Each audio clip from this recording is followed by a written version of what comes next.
Yra toks nuostabus ir visiškai neapčiuopiamas dalykas – žavesys. Mes galime paaiškinti moters grožį, galime apibūdinti jos stilių, galime išvardinti tai, kas mums patinka joje.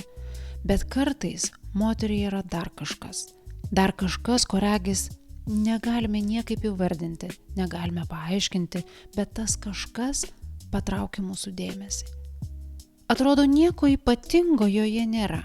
Nei ji yra kažkuo labai graži, nei ji elgiasi kažkaip ypatingai, bet ji įeina į kambarį ir tu tiesiog pajauti jos buvimą. Ir yra kita moteris. Va ji tai yra gražuolė. Stilius neprikaištingas. Manieros rafinuotos. Atrodo, lyg ji ką tik nulipo nuo žurnalo viršelio. Bet jos buvimas mūsų erdvėje mums visiškai nekelia jokių emocijų. Ji yra nuostabi, bet žavesio ji mums nekelia. Šiandien aš noriu pasikalbėti būtent apie tai, kodėl taip yra. Ir kasgi iš tikrųjų vagia mūsų žavesį. Labas, mano vardas yra Dangira. Sveika atvykusiai į erdvę, skirtą moterims, kurios nebenori tik išgyventi, bet nori gyventi pilnai. Gyventi tokį gyvenimą, kuriame yra gera gyventi.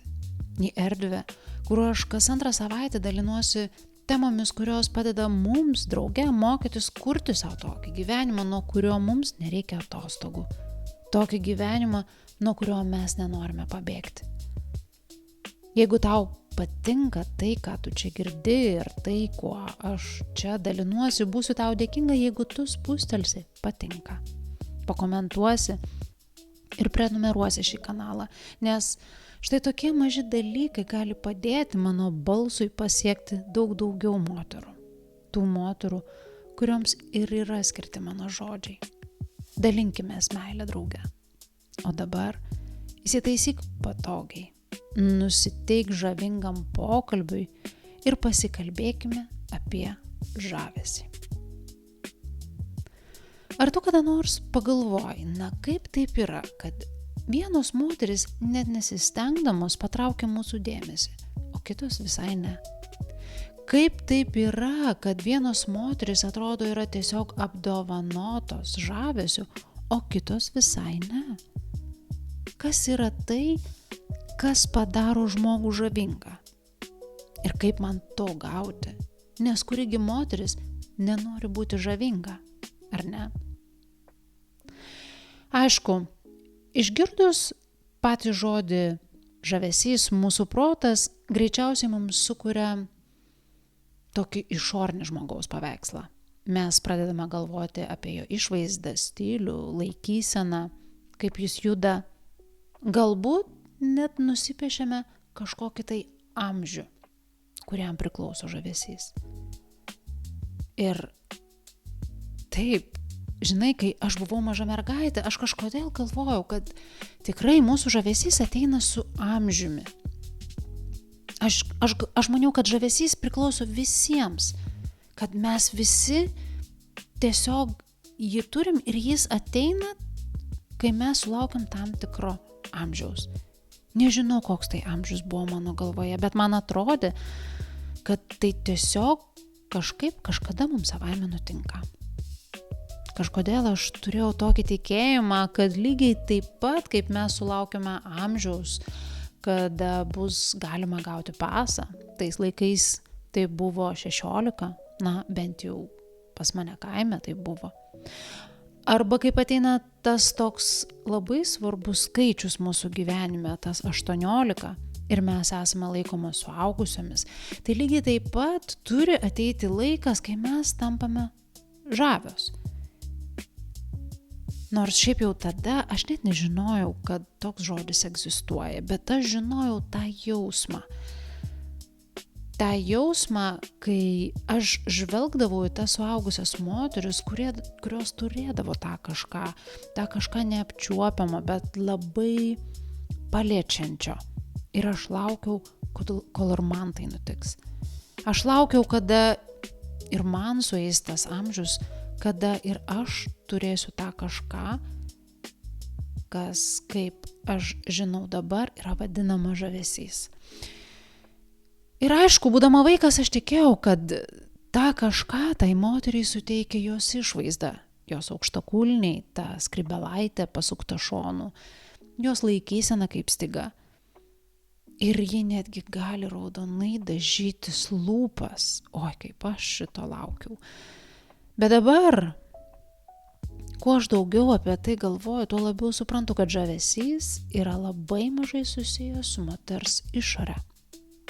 Aš suprantu, kad žavesys tikrai nėra išorinis dekoras. Tai nėra kažkokios stiliaus taisyklės.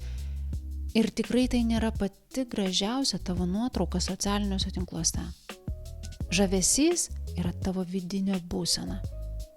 Tai yra tavo energija, tavo gyvumas, tavo lengvumas ir tas nenusakomas ryšys su savimi, kurį kiti žmonės pajunta net tada, kai tu dar nepratarai nė žodžio.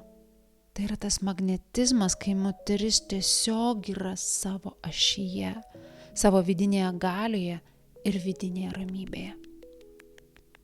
Žinoma, kad gražus ir stilingi rūbai yra nuostabus dalykas ir aš esu visų 100% už nepriekaištingą stilių. Aš esu už tai, kad mes puoštumėmės. Aš esu už tai, kad mes pasirūpintume savimi, savo išvaizdą. Esu už tai, kad mes išnaudotume visas galimybės išmokti gražiai kalbėti, judėti, komunikuoti. Visa tai turi savo vietą, bet mūsų žavesys yra kažkas, kas gyvena už viso to. Tai yra tas kažkas, kas verčia mus visų pirma pamatyti pačią moterį, o tik tada galbūt pastebėti, kuo ji yra apsirengusi. Tai yra ta nenusakoma energija, kuri yra moteryje, kai ji yra savyje, kai ji jaučia save, kai ji leidžia savo būti tuo, kas ji yra. Va dabar, šią akimirką, be jokio bandymo kažką sukontroliuoti, kažką pavaizduoti, be jokios vidinės įtampos. Ir žinai, tiek daug metų gyvendama žavingoje Prancūzijos rivieroje, kur glamūrų spindinčiuose Kanuose, Nicoje, Monake, kur, yra sudaryta tikrai puikiai terpė pasireikšti kiekvieno žmogaus žavesiui arba galbūt jo nebuvimui. Aš supratau, kad žavesys nėra kažkoks genas, kurį turi tik išrinktieji. Žavesys yra įgūdis ir pasirodo, šito įgūdžio gali išmokti bet kuri moteris. Taip, žavesio galima išmokti. Deja, mokykloje mūsų moko aukštosios matematikos, moko kaip iškepti blynus, bet niekas nemoko mūsų vieno svarbiausių įgūdžių, kuris gali sukurti arba sugriauti kiekvieną mūsų gyvenimo sritį. Niekas mūsų nemoko, kaip būti žavia. O be žavesio gyvenimas yra daug sunkesnis. Ir mieloji, leisk man pabrėžti, kad čia aš nekalbu apie tą žavesį, kurį žmonės kartais naudoja kaip apžavą ir užmeta jį ant kitų tik tam, kad pasiektų savo. Tai ne žavesys, miela mano. Tai yra manipuliacija. Dabar aš kalbu visai ne apie tokį žavesį. Ir jeigu tu taip vadinamą savo žavesį naudoji kaip manipuliaciją, prašau, nedaryk to. Nes, netgi jeigu tu taip ir manai, tai nėra žavesys. Ir tai tikrai nėra žavingas elgesys. Nes tikras žavesys visų pirma, jis yra skirtas ne kitiems. Tavo žavesys visų pirma yra skirtas tau ir dėl tavęs. Nes tikras žavesys yra kokybė to, kaip tu esi su savimi. Taip, tavo žavesys visų pirma yra apie tavo pačios santykį su savimi. Kai tavo pačios santykis su savimi yra pastatytas ant meilės sau, ant švelnumo, ant tikėjimo savimi, pasikliovimo savimi, kai tu esi užsipildžiusi iš vidaus, žavesys iš tavęs spinduliuoja savaime. Jis spinduliuoja iš tavęs be jokių pastangų, tai yra tikrasis tavo švytėjimas. Ir va tada gyvenimas gali tapti tikra šventė. Kasgi nenorėtų būti ta žavia moterimi, kuri visada traukte traukia gerus žmonės prie savęs. Ir kurios gyvenimas yra pilnas nuostabių žmonių. Kas nenorėtų būti ta žavia moterimi, kuriai galimybės atrodo pačios krenta į glėbį, kuri išlieka užtikrinta savimi net pačiose keisčiausiose situacijose, kuri veikia kitus žmonės ne kažkokia manipulacija, bet tiesiog savo buvimu. Na, aš tai tikrai noriu būti tokia moteris. Ir aš taip pat galiu paklausti, kažin, kuri moteris nenorėtų būti sėkminga. Nes aš pastebėjau, kad ta graži tokia tikra sėkmė ir žavesys dažnai koleruoja. Sėkmingi žmonės supranta žavesio galią. Daug kas mano, kad talentas ar išsilavinimas yra tai, kas stumia žmogaus sėkmę į priekį. Bet galbūt tu pastebėjai, kad šiaip jau yra daugybė labai protingų ir talentingų žmonių, kuriems visai nepavyksta kažko tai pasiekti. Tai kamegi yra reikalas? Kodėl tas protingas žmogus su 5 aukštaisiais vis kažkur stringa? Kodėl anam žmogui, kuriam visos galimybės atrodo kažko pasiekti, atrodo buvo įdėtos į lopšį, bet jam vis tiek kažkas nepavyksta? Kodėl taip yra?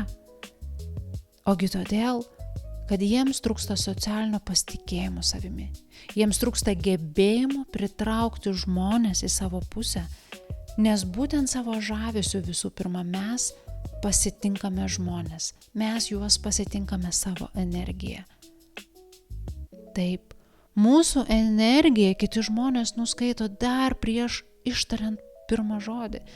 Žodžius kalbėti mes galime išmokti ir juos tiesiog išpiškinti, net jeigu tai nėra mūsų tiesa.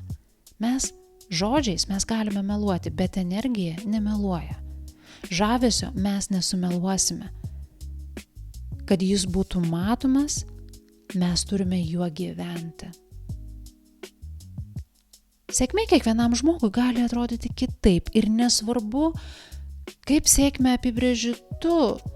Santykiai su žmonėmis yra esminis raktas į ten, į tavo pačios sėkmę, kad ir ką ji tau reikštų. Ir tai yra raktas į apskritai gyvenimą pilną džiaugsmo. Mes esame socialios būtybės ir jeigu tu nori gyventi gražų gyvenimą, tu turi išmokti užmegzti ryšį su kitais taip, kad tu galėtum jaustis užtikrintas savimi, nesvarbu, ar priešais tave yra vienas žmogus, kurį tu puikiai pažįsti, ar visa auditorija nepažįstamų žmonių. Taip, žavesio galima išmokti, bet aš noriu tave įspėti, kad žavesio menas nėra tik šiaip sau mielas ar paviršutiniškas užsiėmimas. Žavesys iš tavęs reikalauja drąsos. Jis reikalauja smalsumo ir labiausiai jis iš tavęs reikalauja įsipareigojimo. Ir dar. Žavesys reikalauja iš tavęs, kad tu iš savo gyvenimo patrauktum tai, kas tavo žavesį žudo. O kas tai yra? Kaip tu manai, kas yra tai, kas žavesį žudo? Tikiu, kad tokių žudikų tikrai yra ne vienas.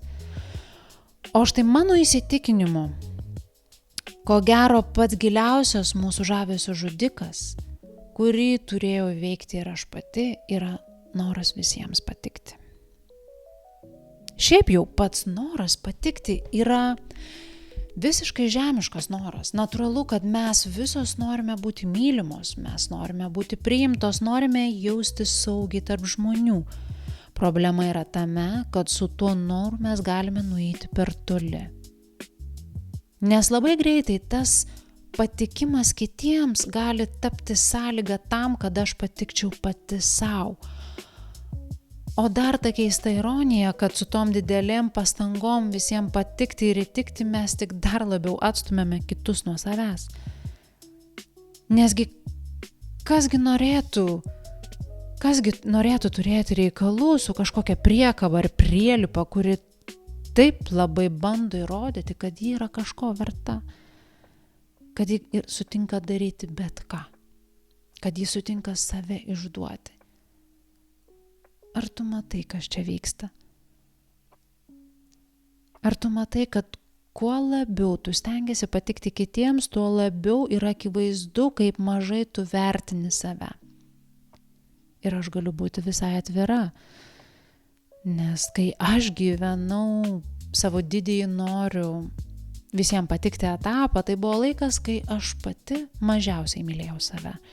Tada aš nebuvau nei tikra, nei autentiška, nei nuoširdi, nei savo, nei kitiems. Aš vis minkiau save į kažkokias savęs versijas, kad tik pritapčiau, kad būčiau priimta. Va ten šita kaukė, o ten jau kita. Atrodė, va, jeigu aš būsiu tokia, aš patiksiu tam žmogui. O jeigu būsiu tokia, tada patiksiu anam žmogui. Vietoj to, kad aš pati pasirūpinčiau savo emocijom, savo emocinį gyvenimą aš atiduodavau kitiems. Aš taikiausi prie kitų, bandžiau būti patogi ir iš esmės aš tik maldavau, patikėkite manimi, kad aš galėčiau patikėti savimi. Jeigu aš patiksiu tau, va tada galbūt aš patiksiu ir savo. Ir tiesą pasakius, aš net nesuvokiu, kad aš tada taip elgiausi. Galbūt taip skambiai mes galime parodyti kitam, kai jis kažkuo apsimėtinėja, bet mes to visiškai nematome savy. Pačią mandriausią kaukę mes pačios esame užsidėjusios, kad pasislėpti nuo savęs.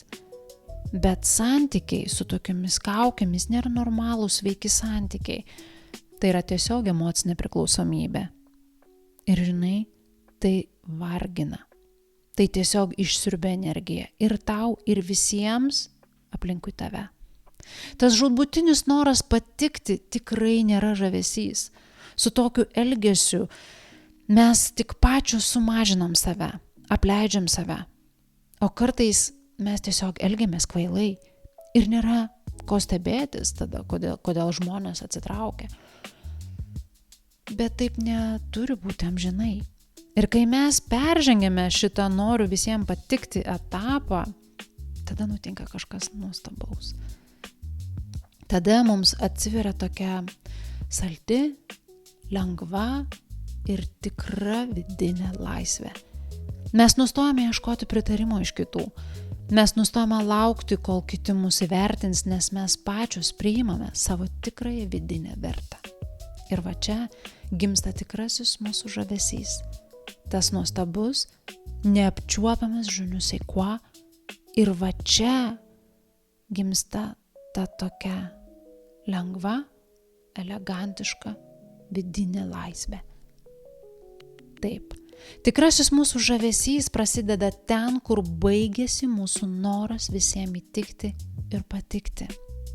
Ir jeigu tu nori prisiliesti prie tikrojo žavesio meno, galbūt ir tau yra verta šito įpročio pamažu atsisakyti. Ir jeigu tu dabar manęs klausaisi ir tau kyla smalsumas, kiek labai tas įprotis visiems patikti yra gilus tavyje.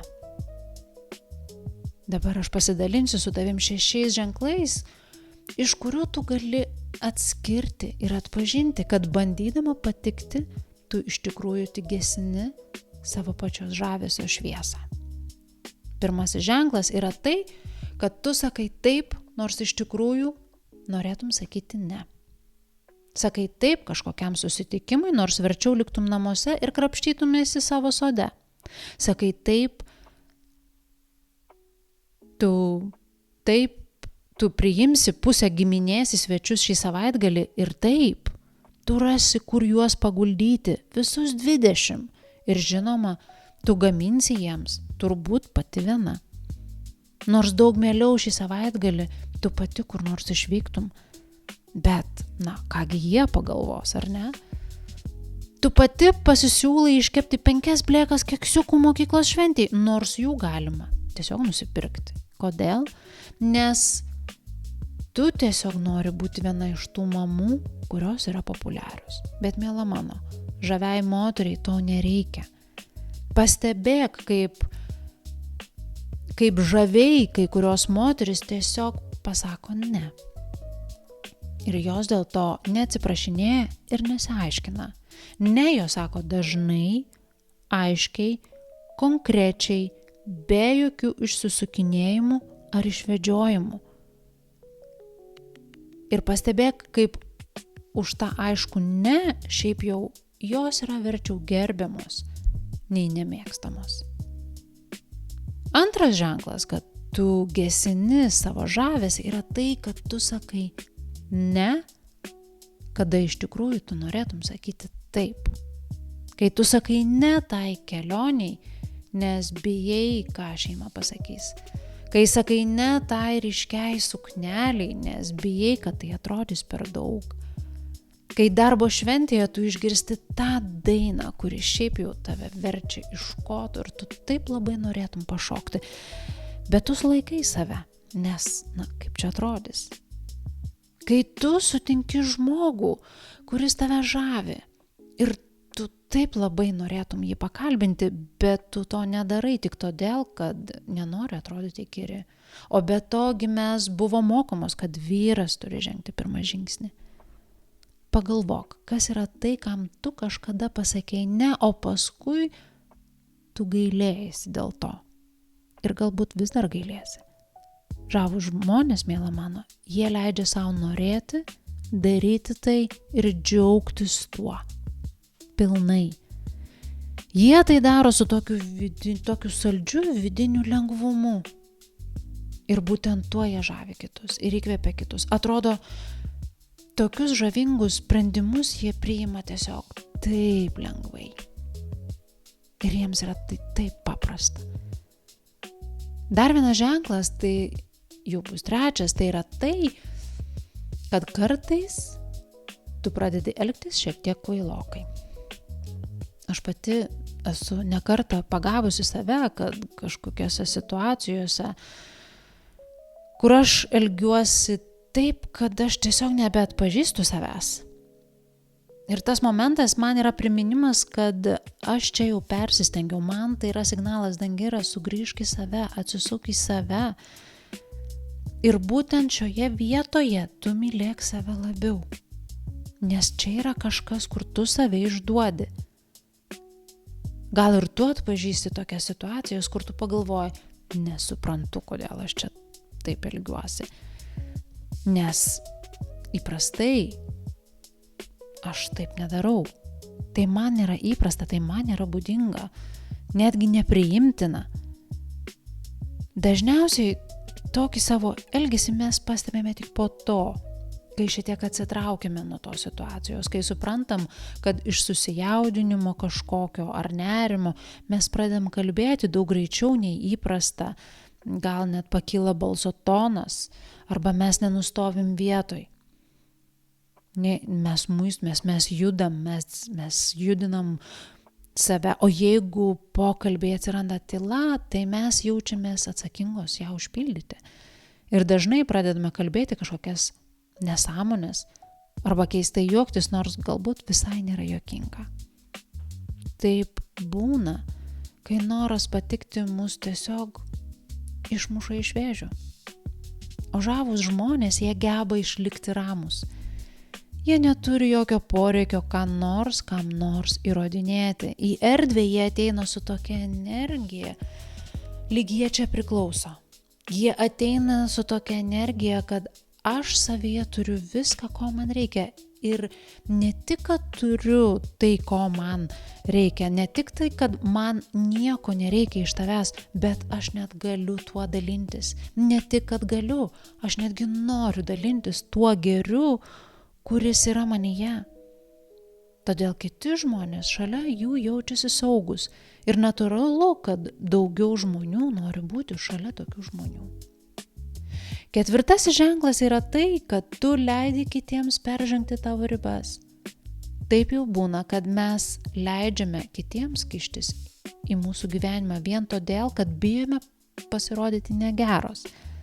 Mes tyliai šypsomės, kai antradienio vakarą be kvietimo į svečius užsuka kaimynai ir užsibūna. Užsibūna daug ilgiau, nei tau norėtųsi. Lygiai taip mes nutylime, kai bendradarbis užkrauna savo užduotis ant mūsų pečių arba draugės naudojasi mūsų dosnumu. Jau nekalbu apie mamų ar uošvinių komentarus. Ir jeigu taip nutinka tau, taip yra tik todėl, kad tau yra baisu, kad tau yra baisu užbrėžti ribas. Tu bijai, kad tada tu kažkam nepatiksi. Bet žavūs žmonės, jie turi aiškias, švelnes, bet tvirtas ribas. Jie moka pasakyti ne be kaltės jausmo. Nežino, kad sveikos ribos netrukdo santykiams, priešingai. Jos juos išsaugo. Penktasis ženklas tai yra tai, kad tu niekada neprašai pagalbos. Tu skubi padėti kiekvienam, o pati ne tik neprašai pagalbos, bet tu ir griežtai atsisakai ją priimti, kai kas nors tau ją siūlo. Žinoma, tu taip elgiesi tik iš mandagumo, tu nenori nieko trukdyti, o galbūt tu bijai pasirodyti silpna. Todėl tu stengiasi būti viskuo visiems, kol tau pačiai tiesiog nebelieka jėgų. Tik va tas noras būti stipria ne tik, kad atima tavo jėgas, bet ir atskiria tave nuo kitų. O žavūs žmonės, jie žino, kad kitiems patinka būti reikalingiems, kitiems patinka padėti, o ypač, kai yra prašoma jų pagalbos ir jie gali į tą pagalbą atsiliepti. Jie supranta, kad gražus gyvenimas nėra vieno žmogaus žaidimas, todėl leidžia savo priimti pagalbą. Jie drąsiai prašo pagalbos ir leidžia kitiems prisidėti prie jų laimės. Jie žino, kad bendrystė gimsta tada, kai nesistengia visko padaryti viena pati. Ir šeštas ženklas, kad tu gesini savo žavesį, yra tai, kad tu neturi tvirtos savo nuomonės. Tai tas amžinas, man tiks bet kaip. Nors tu puikiai žinai, kad prie kotletų bulvių tu nenori. Ir tu puikiai žinai, kad su drauge susitikti tau būtų patogiau antradienį, o ne ketvirtadienį. Ir tas kiniečių restoranas, kur ji tave kviečia, šiaip jau tau visai nepatinka. Ir tau nepatinka tas filmas ir ta muzika, bet tu tiesiog nieko nesakai. Nes, tau tiks bet kaip, ar ne? Tu tiesiog prisitaikai prie visų ir prie visko. Tu sakai tai, ką kiti nori girdėti. Pritari kažkam vien tam, kad neišsiskirtum, kad tik nesukeltum bangų. Bet toks prisitaikymas žavesio tau neprideda. Iš tikrųjų, jis padaro tave nublukusią, bespalvę. Ir kaip man tada su tavimi rasti ryšį? Tokį tikrą ryšį, pasakyk. Nes juk būtent unikalus tavo požiūris į gyvenimą ir padaro tave įdomią. Įdomiems žmonėms yra įdomu būti su įdomiais žmonėmis. Žavūs žmonės, jie žino, ko nori. Jie žino, kuo jie tiki ir jie nebijo to pasakyti. Jie leidžia savo turėti savo nuomonę ir taip pat su visa pagarba jie leidžia kitiems turėti savo. Jie nesivelia į ginčus, nes vidinė ramybė jiems yra daug svarbiau negu būtinybė kažkam įrodinėti kažkokią tiesą. Bet jie nesitaiksto su niekuo vien tik tam, kad jie jaustųsi vertingi. Miela mano, aš puikiai suprantu. Patikti kitiems yra labai žmogiškas noras, bet būti tikra, autentiška, būti tikrai savimi yra nepalyginamai saldesnis jausmas nei aklai prisitaikyti. Tikrai suprantu, kad yra rizika, kad kai nusiimsi tas prisitaikymo prie kitų kaukės, kažkas atstums tave, galbūt tu nepritapsi kažkur. Žinoma, kad taip jaustis yra sunku, ypač kai tau visa tai yra dar nauja, kai tu dar mokiniesi perlipti per tą norą patikti kitiems. Bet žinai, kas yra dar sunkiau? Dar sunkiau yra atstumti save, išduoti save, neturėti savo balso, tylėti ir laukti, kol kažkas leis tau egzistuoti. Kur kas sunkiau yra nusigręžti nuo savęs vien tik tam, kad įtiktum kitiems. Taip. Besistengdama patikti kitiems, to žmonės, kuriems to reikia iš tavęs, tu to žmonės išlaikai šalia. Bet tu prarandi tai, kas yra kur kas svarbiau. Tu, miela mano, prarandi save. Ir dabar tu gali sakyti, bedangi yra viskas, apie ką tu čia kalbi, kalba skamba labai savanaudiškai. Ašgi negaliu tiesiog nusisukti nuo jų. Ir, miela mano, tavo žavesys tikrai neprašo tavęs, kad tu apleistum kitus. Jis tikrai neprašo, kad tu taptum šalta egoistė. Nuoširdžiam žavesy atsiranda sveikas egoizmas. Ir jeigu tiesiog egoizmas sako, man nerūpi, kaip jaučiasi kiti, svarbu tik tai, kaip jaučiuosi aš, svarbu yra mano poreikiai. Tai sveikas egoizmas sako, man rūpi tai, ką tu jauti, man tai yra labai svarbu, bet lygiai taip pat aš nepamirštu, ką jaučiu aš. Štai iš kur kyla tikrasis žavesys. Štai iš kur kyla tas žunius, kuo moteryje, kuri švyti ir kiekvieną žmogų jos aplinkoje verčia susimastyti, kas tokio ten yra joje, kad ji patraukia mano dėmesį. Čia yra tas nuostabus moters brandumas, kada aš galiu būti maloni, bet aš neprivalau būti patogi. Aš galiu būti dosni, bet aš neprivalau savęs išdalinti. Aš galiu išgirsti tavo nuomonę, bet aš neprivalau jos priimti. Aš galiu matyti, kad aš tau nepatinku ir vis tiek nesijausti sulaužyta.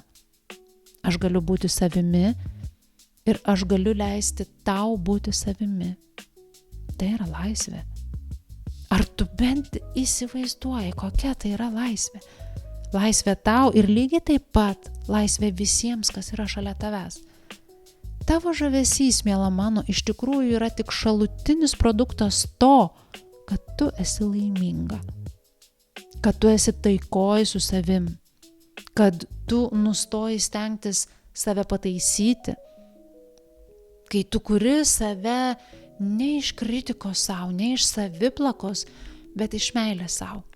Ir savo gyvenimą tu kuri ne iš trūkumo, o iš tikros pilnatvės. Savo žavesio tu net nepastebi, bet jį pastebi kiti. Nes kai tu į save žiūri su pagarba ir su meile, lygiai taip tu žvelgi ir kitus. Ir jie tai mato. Jie mato, kad tu į juos žvelgi be kažkokio vertinimo ir be kritikos. Vadinasi, šalia tavęs jie gali būti savimi. Jie mato, kad tu nebandai kažko sukontroliuoti, vadinasi, jie gali atsipalaiduoti šalia tavęs. Jiems nereikės gintis. Jie mato, kad tu švyti ir tau nieko iš jų nereikia ir todėl jie daug mieliau yra pasiruošę dalinti savo meilę su tavim. Tiesiog. Ir tau nereikia nieko prašyti iš kitų. Žmonės šalia tavęs tada jaučiasi saugus būti savimi. Ir tai yra, kas juos žavi. Tai yra, kas juos traukia pas tave. Todėl galbūt šiandien aš noriu tau pasakyti, kad esminis laimės tikslas nėra mokytis būti žavinga. Galbūt tikrasis tikslas yra mokyti, kaip neprarasti savęs, kaip neišduoti savęs, kaip būti taikoj su savim. Ir galbūt tau šiandien padės savęs paklausti, kur šiandien aš save išduodu tik tam, kad patikčiau kitiems. Kur aš sakau taip, nors noriu sakyti ne. Kur aš sakau ne, nors noriu sakyti taip. Kur aš nutyliu savo nuomonę. Kur aš apsimetu, kad viskas yra gerai. Kur aš bandau būti kažkam patogi, kur aš bijau pasakyti, ko noriu.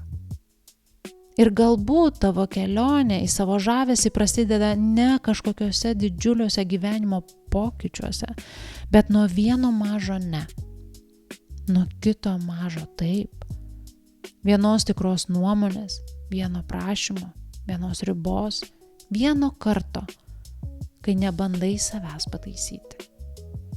Nes galbūt tu pagaliau nori būti žavinga ne todėl, kad žmonės tavimi žavėtųsi, ne todėl, kad žmonės į tave pažiūrėtų, o tik todėl, kad tu galėtum padovanoti savo pačią gražiausią dovaną. Leidimą savo būti savimi. Būk žavinga, miela mano. Būk savimi. Apkabinu tave. Iki kito susiklausimo. Su meile. Dangira.